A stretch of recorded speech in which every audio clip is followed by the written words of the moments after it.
کچھ لوگوں کو مرنے کے بعد زندہ کر کے دکھایا گیا۔ اللہ تعالیٰ نے دنیا میں بھی ارواح جسم میں مکمل طور پر لوٹا کر اپنے بندوں کو دیکھا دیا ہے، اور وہ زندہ ہو کر باتیں کرنے لگے، چلنے پھرنے، کھانے پینے بھی لگے، شادی بیاہ بھی کیے اور اولاد بھی پیدا ہوئیں۔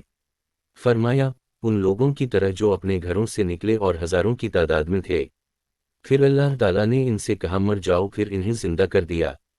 فرمایا اس کی طرح جو ایک شہر سے گزرا جو اجڑ گیا تھا، اس نے حیرانگی سے کہا اس کے اجڑنے کے بعد اللہ تعالیٰ اسے کیسے آباد کرے گا؟ پھر اسے اللہ تعالیٰ نے 100 سال تک مردہ رکھا، پھر زندہ کر دیا اور پوچھا کتنی دیر ٹھہرے؟ کہنے لگے ایک دن یا اس سے بھی کم۔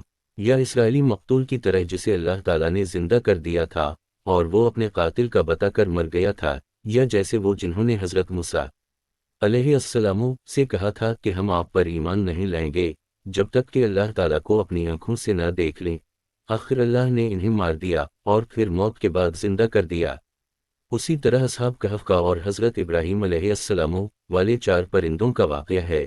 پھر جب اللہ نے موت کی ٹھنڈک کے بعد ان میں مکمل زندگی واپس کر دی تو ان کی حیران کرنے والی قدرت سے یہ بات کب بعید ہے کہ مرنے کے بعد ان میں ایک قسم کی زندگی پیدا کر دے اور ان سے ان کی ذمہ داری کے بارے میں پوچھ گچھ کرے۔ جواب طلب فرمائے اور مطابق اعمال انہیں عذاب و ثواب پہنچائے۔ یہ اللہ تعالیٰ پر مشکل نہیں۔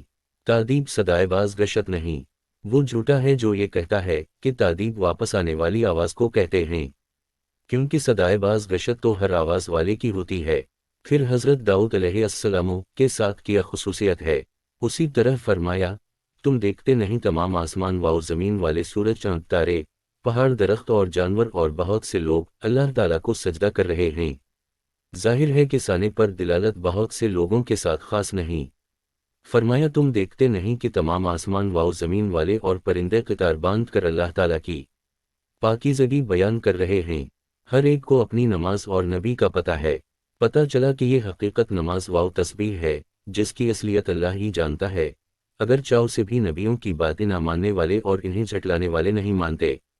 اللہ تعالیٰ نے پتھروں کی طرف سے خبر دی کہ کچھ پتھر اللہ تعالیٰ کے خوف سے اپنی جگہ چھوڑ دیتے ہیں اور گر پڑتے ہیں۔ زمین و آسمان کی طرف سے بتایا کہ وہ اللہ تعالیٰ کا کلام سنتے ہیں۔ اللہ تعالی نے ان سے بات کی، انہوں نے اللہ کی بات سنی اور اچھا جواب دیا۔